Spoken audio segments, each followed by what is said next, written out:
When I ask you to think of a public health issue that affects 1 in 7 children and costs the country more than $100 billion a year, what comes to mind? Is it asthma? Or childhood obesity? What if I told you it was childhood maltreatment? Childhood maltreatment is defined by the Centers for Disease Control as any act or series of acts of commission or omission by a parent or other caregiver that results in harm, potential for harm, or threat of harm to a child. Child maltreatment includes both physical abuse and neglect. When you think of child abuse, what comes to mind? It's most likely a news story about a child who was physically abused and severely harmed. Child maltreatment is much more than just physical abuse. Exposure to violence, not getting necessary medical attention, not attending school, lack of proper supervision, and not having basic needs are all examples of maltreatment. While these seem less obvious and harmful than physical abuse, they have just as much impact on kiddos both short and long term. Jimmy and his baby sister Sarah have a typically normal childhood. They get up, go to school every day, and learn. They come home and have snacks and do homework.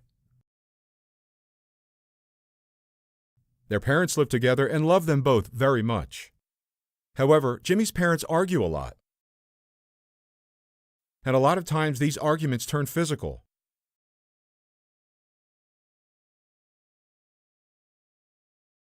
This scares Jimmy a lot. He and Sarah hide in his room until it's over.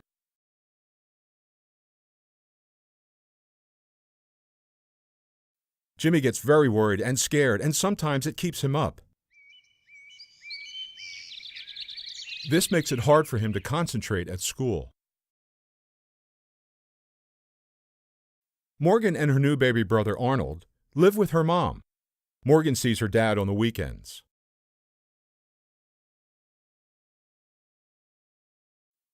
Morgan is excited to have a new baby brother and loves spending time with him. Morgan loves school but has not been going very much. Morgan misses her friends and has fallen behind in school. Morgan's mom hasn't been the same for a while. Morgan's mom will leave Morgan alone with Arnold all day.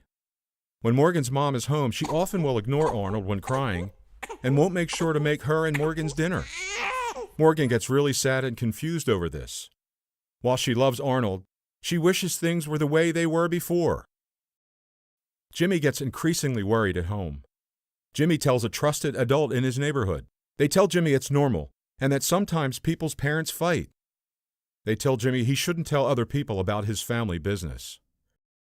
A neighbor notices the change in Morgan's mom and thinks Morgan is being left alone for a while. The neighbor sees Morgan outside one day and asks her how things are at home. Morgan breaks down crying and explains how things have changed. Morgan's neighbor grows worried. Morgan's neighbor is worried about her and doesn't know what to do. She decides to call Child Protection. They take the call and assure her that her information is confidential. The child protection worker goes out to meet with the family. After talking with Morgan and her mom, the worker thinks Morgan's mom might be struggling with postpartum issues. Morgan's mom confides that she hasn't been the same since Arnold's birth and doesn't know what to do. The worker is able to connect Morgan's family with the appropriate resources. Morgan's mom sees her doctor about postpartum and gets connected with a support group. As Morgan's mom begins to improve, so do things at home. Morgan is all caught up in school and has been consistently going. Morgan's mom gets to a point where she can care for them and has supports ready if she is struggling. If people are worried and suspect child maltreatment, they can call Child Protection.